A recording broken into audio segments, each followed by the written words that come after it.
अस्सलामुअलैकुम। Express news के programme sports world के साथ हाजिर हैं। मैं हूं हिफ्ज़ा इम्तियाज़ और मुख्तलिफ और अहम करंट इश्यूज़ जिन्हें हम डिस्कस करेंगे। स्टूडियोज़ में हमारे साथ मौजूद होंगे जाहिद मकसूद साहब, मोहम्मद यूसुफ अंजुम और कराची से हमें ज्वाइन करेंगे सलीम खालिक साहब।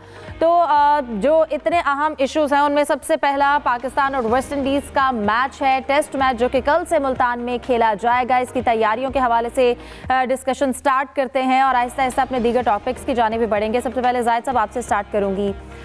वेस्ट इंडीज़ के साथ टेस्ट मैच कल से शुरू होने जा रहा है। इससे पहले लास्ट टाइम 2006 में ये वेस्ट इंडीज़ के साथ मैच खेला गया, तब से और अब में कितना फ़र्क आ गया है? देखें, एक तो दोनों टीमों में बहुत फ़र्क है, 2006 की टीमों में और मौजूदा टीमों में। उस वक्त दिलमौला कैप्टन थे, मैन ऑफ द सीरीज़ रहे थे मोहम्मद यूसुफ, जिन्होंने कराची टेस्ट की दोनों इनिंग्स में सेंचुरियाँ भी की थी। अब जो है अक्सर ज़ाहिर टीमें चेंज हो चुकी हैं। वर्ल्ड टेस्ट चैम्पियनशिप के आखिरी 2 टेस्ट हैं, यहाँ पे सीज़न मुकम्मल हो जाएगा वर्ल्ड टेस्ट चैम्पियनशिप का। इस वक्त रैंकिंग में दोनों टीमें बहुत पीछे हैं। 8वें नंबर पर पाकिस्तान है, 9वें नंबर पर वेस्ट इंडीज़ है। लेकिन दोनों ही टीमों के बारे में कहा जाता है कि वो किसी भी वक्त अपसेट कर सकती हैं, कोई भी नताइज दे सकती हैं। पाकिस्तानी टीम ने भी माजी में साबित किया और वेस्ट इंडीज़ की टीम ने तो एक ऑस्ट्रेलिया के साथ इसी साल मैच जीता, ऑस्ट्रेलिया में जीता था, लेकिन उसमें शुमार जोसेफ जो उनके फास्ट बॉलर हैं, उन्होंने दूसरी इनिंग्स में 7 विकेटें लीं। वो अब टीम के साथ नहीं है, आजकल फिटनेस मिसाइल का शिकार हैं। लेकिन उनके एक ओपनर आए हैं साथ, गोडा क्या नाम है उनका, जो उनके स्पिनर हैं वो बहुत अच्छे हैं। आमिर जंगू जिन्होंने डेब्यू पर सेंचुरी की थी, वो भी बहुत अच्छे हैं। लेकिन ओवरऑल देखा जाए तो पाकिस्तानी टीम का पलड़ा काफ़ी भारी दिखाई देता है, क्योंकि स्पिन ट्रैक बनेगा।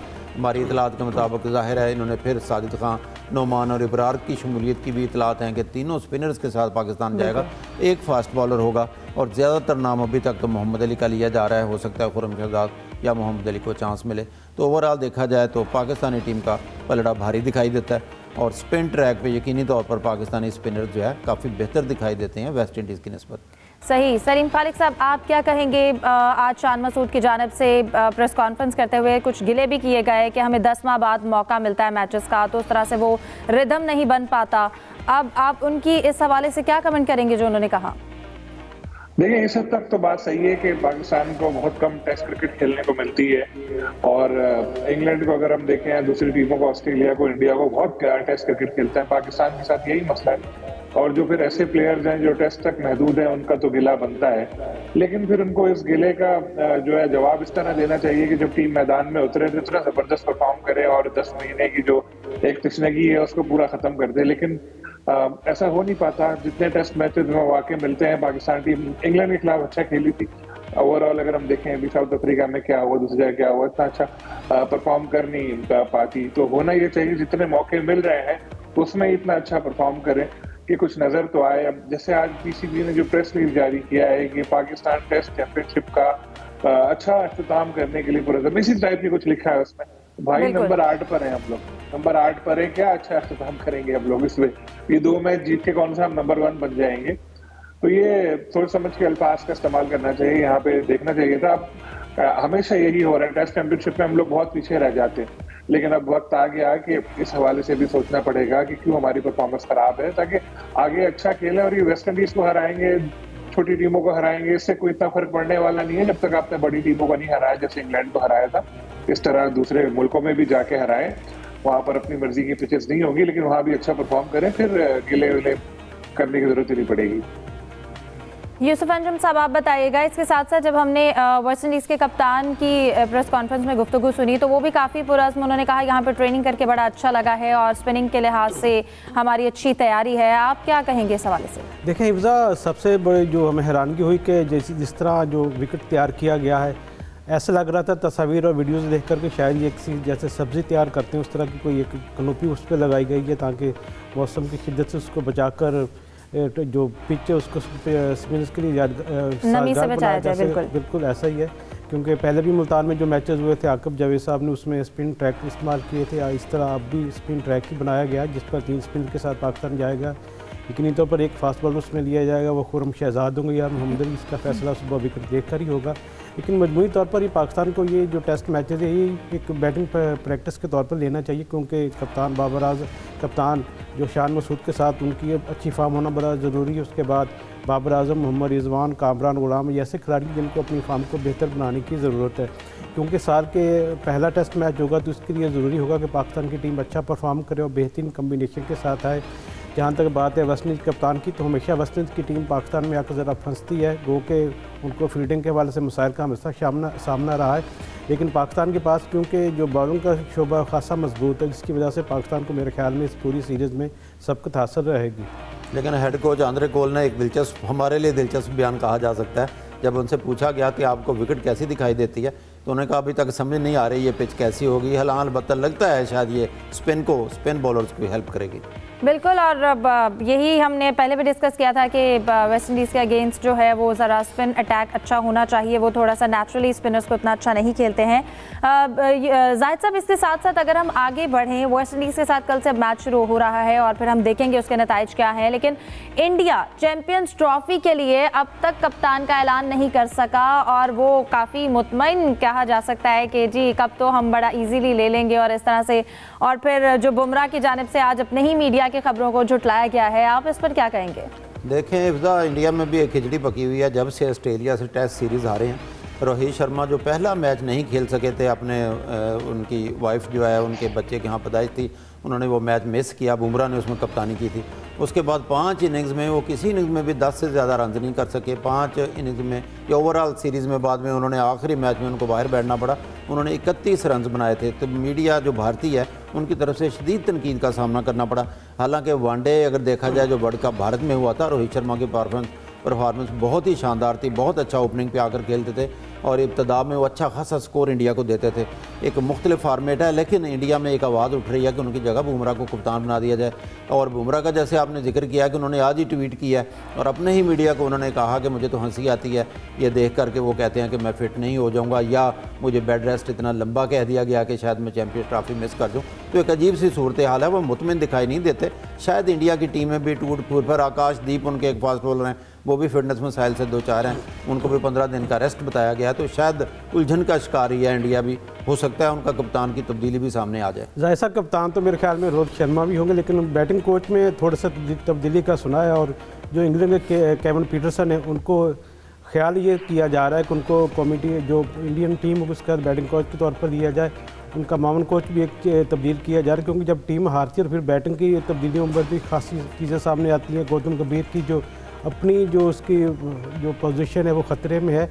तो कप्तान तो मेरे ख्याल में रोहित शर्मा ही रहेंगे, लेकिन कोचिंग जो मैनेजमेंट होगी उसमें खासी तब्दीलियाँ नज़र आ रही हैं। और ख़ास तौर पर जिस तरह के एक सोच ये है कि जिस तरह पाकिस्तान या बगैर मुल्क के कोचेस को लेते हैं, तो इंडियन टीम भी इस बार दोबारा तजर्बा करेगी, वो केविन पीटरसन के साथ चैम्पियन ट्रॉफी में आ सकती है। सलीम साहब, आप क्या कहेंगे, ये क्या खिचड़ी पक रही है इंडिया में? देखिए, बैटिंग कोच तो आज उन्होंने अनाउंस किया है, सिटांशु कोटक, इनको बैटिंग कोच अनाउंस किया है इंडिया ने अपना। लेकिन जो इशूज की बात की, तो मैं आपको बताऊं कि मेरी कुछ इंडियन साथियों से बात हुई थी, जैसे मैंने पहले भी आपको बताया था, जो चैंपियंस ट्रॉफी के ग्राउंड्स के हवाले से जो बहस हुई थी उस दौरान ही, तो उन्होंने बताया था कि इनके मुख्तलिफ जो क्रिकेटर्स हैं उन्होंने PR एजेंसीज हायर की हुई हैं अपनी इमेज बिल्डिंग के लिए और दूसरे की इमेज गिराने के लिए। अब जैसे अभी जाहिद साहब जिक्र कर रहे थे कि कैप्टनसी का वहां पर चल रहा है रोहित को लेकर या फिर बुमराह को, तो वहां पर भी इस तरह की चीजें बहुत होती हैं। तो जिस तरह ये खबर सामने आई कि बुमराह ऐसे हो गए, बेड रेस्ट कह दिया है, जो कि उन्होंने तरदीद की, तो हो सकता है इसके पीछे यही इसी तरह की PR एजेंसीज हों जिन्होंने कहा हो कि यार चलो उड़ा दोगे ये है तो और अच्छा है कि फिर रोहित का केस स्ट्रांग होगा और इसके ऊपर होगा। तो ये वहाँ इंडिया में लगा रहता है। इसीलिए हर्षा भोगले जो वहाँ के बड़े मशहूर एक कमेंटेटर है, उन्होंने एक स्टेटमेंट दिया है कि BCCI को PR एजेंसीज पर भी पाबंदी लगानी चाहिए। जिसी तरह जो BCCI ने भी प्लेयर्स के ऊपर कहा है कि जो वाइफ्स हैं या उनकी जो खातून दोस्त हैं उनको हर टूर पे नहीं ले जा सकेंगे, महदूद कर दिए जाएंगे इनके टूर्स, ताकि प्लेयर्स की तवज्जो डिस्ट्रैक्ट ना हो, या फिर ये कि परफॉर्मेंस बेस्ड मुआवजे मिलेंगे। तो उन्होंने कहा ये भी एक डिसाइड करना चाहिए। लेकिन ये फैमिलीज वाला जो इशू है ना, बड़ा इंटरेस्टिंग है। मैं आपको थोड़ा सा बताऊं, पाकिस्तानी क्रिकेटर्स जो हैं उनके साथ भी ये लगा रहता है कि फैमिली जिद करती हैं हमें लेके जाओ, और वर्ल्ड कप के में भी ऐसा हुआ, अमेरिका में वैसे भी हुआ। तो इससे डिस्ट्रैक्ट होते हैं, क्योंकि जैसे कोई ऑस्ट्रेलिया चले गए, इंग्लैंड में तो खैर मिल जाता है, मसला नहीं होता। अमेरिका चले गए, वहां जाके फिर कहते हैं कि हमें बिरयानी खानी है, हमें ये करना है। मुन्ना कह रहा है कि हमें आइसक्रीम खानी है। अब वो क्रिकेटर प्रैक्टिस करके आता है, सुबह उसको मैच खेलना है, उसके बाद वो इन फिक्रों में लग जाता है। लेकिन फिर वो बाबियों का प्रेशर भी बहुत होता है कि जी हमें सैरें भी करनी है। बहुत से क्रिकेटर तो इसमें से रिटायर भी बहुत देर से हुए, तो जब वो रिटायर हुए उनसे ज्यादा उनकी बेगमात रो रही। आखिर में अगली जुमला पूरा करते हुए एक इंटरेस्टिंग इसका वाकया बताऊं कि एक टूर था जिसमें सकलैन मुश्ताक अपनी वाइफ को ले गए थे वर्ल्ड कप में, और उस वक्त पाबंदी लगी हुई थी। तो जब मैनेजर साहब रात को चेकिंग करने सबके कमरों में आए थे, तो सकलैन ने खुद एक इंटरव्यू में बताया था कि उन्होंने अपनी वाइफ को अलमारी में उस वक्त छुपा लिया था। अच्छा, ठीक है। सिर्फ उनकी बीवीज को महदूद नहीं किया गया, बल्कि अक्सर आपने देखा होगा इंडियन टीम के साथ उनके जो हेयर स्टाइलिस्ट हैं वो भी ट्रैवल करते हैं, सिक्योरिटी गार्ड भी बाज़ खिलाड़ियों के साथ होते हैं, और बाज़ खिलाड़ी जो अपने ग्रुप भी साथ लेके जाते हैं। तो बीसीसीआई ने अब उनको सबको महदूद कर दिया कि अब आपकी छुट्टी हो गई। बिल्कुल, और करना भी चाहिए। अब 3 खिलाड़ी ऐसे हैं जो कि अगली चैंपियंस ट्रॉफी में नहीं होंगे, वो कौन है, ये सवाल से बात करेंगे एक ब्रेक के बाद। आप हमारे साथ रहिए।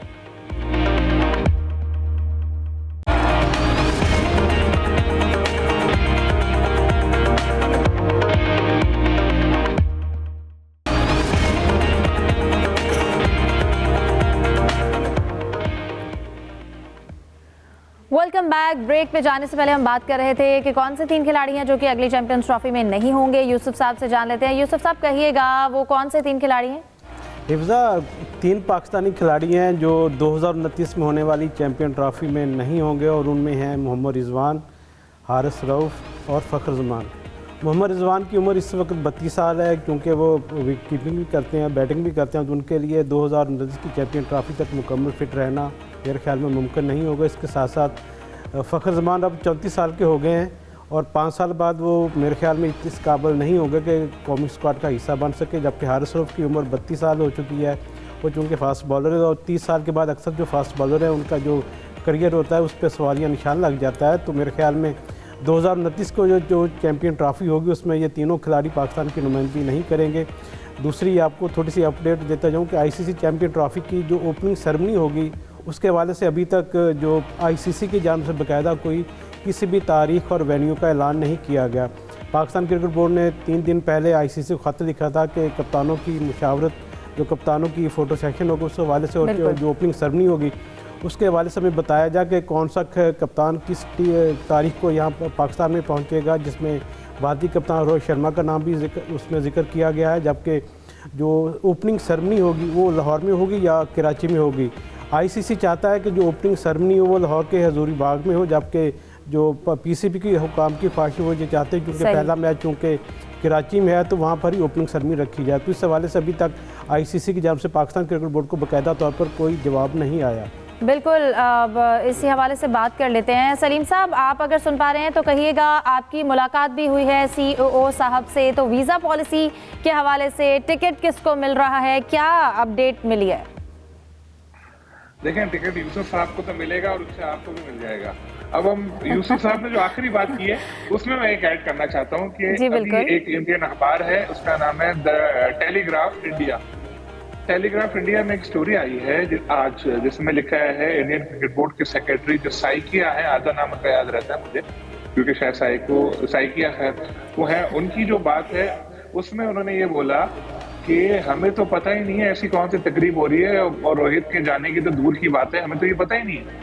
इट्स मीन कि हम लोग तो बड़े बड़े ख्याल करके बैठेंगे, रोहित शर्मा को हार पहनाएंगे, लाहौर में उसको नली निहारी खिलाएंगे, कराची में आए तो बिरयानी खिलाएंगे, ऐसा कुछ भी नहीं है। वो तो बिल्कुल भी इरादा ही नहीं उनका भेजने का। तो ये जैसे यूसुफ साहब अभी कह रहे हैं कि आईसीसी को लेटर लिखा है, जवाब नहीं आया, जवाब आ भी गया तो वो शायद वो यही बोलेंगे कि जो टीमें आपके पास हैं उनके साथ कर लो तकरीब, छोटी मोटी अगर करनी हो तो। क्योंकि अगर दुबई की बात की तो पाकिस्तान मानेगा नहीं, लेकिन जो मुझे लग रहा है जो इंडियन क्रिकेट बोर्ड के सेक्रेटरी की भी बातचीत है वो नहीं भेजते अपने कैप्टन को यहाँ पे। और दूसरी बात, आपने जो यूएई वाली वीजे वाली बात की थी, जी सुभान अहमद जो सीईओ हैं एमिरेट्स क्रिकेट बोर्ड, उन्होंने कहा था कि पीसीबी ने कहा है कि वीजों के हवाले से बात की जाए एमिरेट्स जो गवर्नमेंट है यूएई की, तो उन्होंने बातचीत एमिरेट्स क्रिकेट बोर्ड कर रहा है ऑफिशियली। तो शायद कुछ ऐसा अच्छा हो जाए कि शायद जो टिकट होल्डर्स हैं उनके लिए कुछ के उनको वीजा मिल जाए। लेकिन वर्ल्ड कप या आईसीसी का कोई भी इवेंट हो उसका टिकट हासिल करना ना एक लॉटरी की तरह होता है। जैसे अमेरिका में वर्ल्ड कप हुआ था, किसी को मिल ही नहीं रहा था टिकट, बाद में वही टिकट हमारे 20-20 लाख रुपए में फरोख्त हुए। तो वो बेचारे जिनको टिकट मिलेंगे बहुत मुख्तसर महदूद तादाद में होंगे, लेकिन वो ही प्रिविलेज लोग होंगे जो फिर कॉन्सर्ट देखने के लिए भी चले जाते हैं, उनके लिए तो कोई मसला ही नहीं है वीजे का भी। बिल्कुल। अच्छा जाहिद साहब, मैं आपकी जानिब आऊँगी। एक ट्रेंड वैसे बनना तो नहीं चाहिए, लेकिन ये एक ट्रेंड बनता जा रहा है। आजकल इशू है, खिलाड़ी जो है वो पहले एक बयान दे देते हैं, तनकीद करते हैं, उसके बाद गलती हो गई बयान वापस ले लेना। आप जानते हैं एहसानुल्लाह की अगर बात की जाए तो आप इस पर क्या कहेंगे, जिस तरह से उन्होंने ये ट्रेंड सेट करने की कोशिश कर रहे हैं? देखें हिफ्ज़ा, पहले तो ये कहना चाहूँगा कि एहसानुल्लाह जो है उन्होंने बड़ी स्पीड से गेंदें की थी, आपको याद होगा 145 प्लस के हिसाब से की उन्होंने मुल्तान सुल्तान की तरफ से खेलते हुए। फिर वो न्यूजीलैंड के ख़िलाफ़ टीम में भी शामिल हो गए, वहाँ भी वो खेले। उनके केस को सही ट्रीट किया नहीं गया और शायद ये इल्ज़ाम बाद में डॉक्टर सुहेल सलीम पर भी लगा था कि उनकी जो इंजरी थी बाजू की, उनका ऑपरेशन हुआ यहाँ पे लाहौर के एक हॉस्पिटल में, उसको सही ट्रीट नहीं किया गया। जब मोहसिन नकवी साहब आए तो उन्होंने बयान दिया कि एहसानुल्लाह के साथ इंसाफ नहीं हुआ, हम इसकी केयर करेंगे। वहाँ तक तो ज़्यादती हुई एहसानुल्लाह के साथ, लेकिन इसके बाद एहसानुल्लाह को इतना शौक़ हो गया सोशल मीडिया का, उन्होंने फेसबुक का, यूट्यूब का, ट्विटर के अपने अलग अलग मैनेजर मुकर्रर कर दिया और अपनी एक एक चीज़ उसमें डालने लगे। उनके करीबी दोस्तों ने उनको समझाया था कि सोशल मीडिया के बजाय अपनी फिटनेस पे तवज्जो दें अब और अपनी ख्वाहिशात थोड़ी सी काबू में रखें। जब न्यूजीलैंड का कैंप लगा था जनवरी में मुक्तसर यहाँ पे, और उसके दौरान भी कैंप कमांडेंट को बार बार जाकर वो कहते थे मैं 150 प्लस की गेंद करूँगा, शुएब अख्तर का रिकॉर्ड तोड़ूंगा। वो भी उन्हें समझाते थे कि आप फिटनेस पे तवज्जो दें, फिर ऐसा ऐसा रिकॉर्ड भी टूट जाएंगे। तो वो नाराज़ भी हो जाते थे, बहुत जज्बाती हैं। PSL में शायद उनको तवक्को थी कि कोई ना कोई टीम उनको ले लेगी। मेरी ज़ाती राय में किसी ना किसी टीम को उनकी इज़्ज़त अफजाई के लिए या फ्यूचर बचाने के लिए उनको सप्लीमेंट्री में कहीं ले लेना चाहिए था, लेकिन नहीं लिया गया। जब सोशल मीडिया पर हद से ज़्यादा अब बयानबाजी हुई है तो अली तरीन ने उनको फ़ोन किया, जो मुल्तान सुल्तान के मालिक हैं। उन्होंने कायद-ए-आज़म ट्रॉफी ग्रेड 2 में डिपार्टमेंट की तरफ से खेलने की ऑफ़र भी किया, उनकी देखभाल की भी ऑफ़र की है, लेकिन सोशल मीडिया में चंद प्लेयरों को या बहुत से प्लेयर्स को बिगाड़ भी पैदा हुआ है। जैसे उस्मान कादिर की वाइफ भी आप वीलॉग कर रही हैं, अहमद शहजाद भी ज़ाहिरा चूरन बेचने के लिए बहुत से इल्ज़ाम लगा रहे हैं। तो सोशल मीडिया का जहाँ फ़ायदा है, इन्फॉर्मेशन भी मिलती है, वहाँ पे नुकसान भी प्लेयर्स को पहुँच रहा है। सलीम साहब, आप क्या कहेंगे इस ट्रेंड को फॉलो करना है कि अगर जगह नहीं मिली है तो यूट्यूब पे या इस तरह सोशल प्लेटफॉर्म पे जाकर रोने से बेहतर है कि अपनी क्रिकेट पर काम किया जाए? देखिए, जिसने उरूज देखा होता है ना, उसके ऊपर जब जवाल आता है तो बेचारा बहुत ज्यादा दबाव में आता है और उसको कोशिश ये कर रहा होता है कि किसी तरह वही फेम, वही चीजें वापस मिल जाए। एहसानुल्लाह को मैं जाती तौर पर नहीं जानता, लेकिन जो चीजें मैंने ऑब्जर्व की वो यही है कि वो बेचारा जो खोया हुआ मकाम था वही हासिल करने के लिए उसने सोशल मीडिया का सहारा लिया होगा। कुछ लोग गलत तरफ निकल जाते हैं, कुछ लोग सही तरफ आते हैं। अहमद शहजाद ने भी जब उन्होंने सारी कश्तियां जल गई तो उन्होंने फिर सोशल मीडिया पे बहुत ज्यादा आए और अपना और कैरियर खराब किया, लेकिन एहसानुल्लाह के साथ गलत हुआ। जैसे साहिद भाई ने बताया कि उनकी इंजरी के बाद उनका इलाज गलत हुआ। उसके बाद देखें, हॉर्स रेस में ऐसा होता है कि घोड़ा बुढ़ा हो जाए या घोड़ा जख्मी हो जाए तो उसको साइड में कर दो। ये क्रिकेट है, यहाँ पर आपको प्लेयर्स का ख्याल रखना पड़ता है। मुल्तान सुल्तान के लिए उन्होंने बहुत अच्छा परफॉर्म किया, बड़ा नाम कमा के दिया मुल्तान सुल्तान को, लेकिन जब उनके ऊपर बुरा वक्त आया मुल्तान सुल्तान ने उनको तन्हा छोड़ दिया। मुल्तान सुल्तान के ओनर के बारे में जो अब अली तरीन एक बयान दे रहे हैं कि आ जाओ मैं तुम्हें अपनी टीम में ले लेता हूँ, वो इस वजह से कि एहसानुल्लाह ने एक स्टेटमेंट में ये बोला कि मुझसे कोई राब्ता नहीं किया मेरे बुरे वक्त में मुल्तान सुल्तान ने, तो इस वजह से उसके बाद वो उधर आए।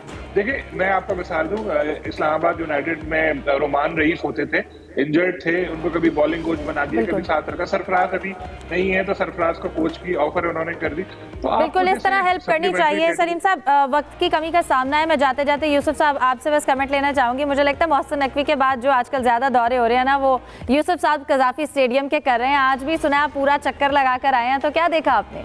देखिए हिफ्ज़ा, 25 तारीख है, डेल्डा ने यकीनी तौर पर एक रिपोर्टर के तौर पर हमें रोज़ वहाँ पे जाना होता है, देखना कितना काम हुआ कितना नहीं। इस वक्त जो अपडेट है वो ये कि जो इसकी अतराफ़ में सड़कें हैं वो कंप्लीट होना शुरू हो गई हैं, जो मेरे ख्याल में एक अच्छी बात है कि इस तरह जो चीज़ नज़र आएगी, काम मुकम्मल होने जा रहा है। जो उसका PCB के हेडक्वार्टर्स हैं जहाँ पे दफातर होंगे PCB के, वो ब्लॉक काफ़ी हद तक कंप्लीट हो चुका है, और जो प्लेस ब्लॉक होगा वो उस पर भी काम जारी है। तो अभी चंद दिन बाकी हैं, इसमें तेज़ी लाई गई है काम में, और यकीन किया जा सकता है कि 25 जनवरी तक कामों पे बड़ी गहरी नज़र रखेंगे और इसके साथ साथ आपके वेट की भी अपडेट लेंगे। रोज़ चक्कर लगाए जा रहे हैं, और इसके साथ साथ आज के प्रोग्राम से इतना ही। तमाम एक्सपर्ट्स का शुक्रिया, दीजिए इजाज़त, अल्लाह हाफ़िज़।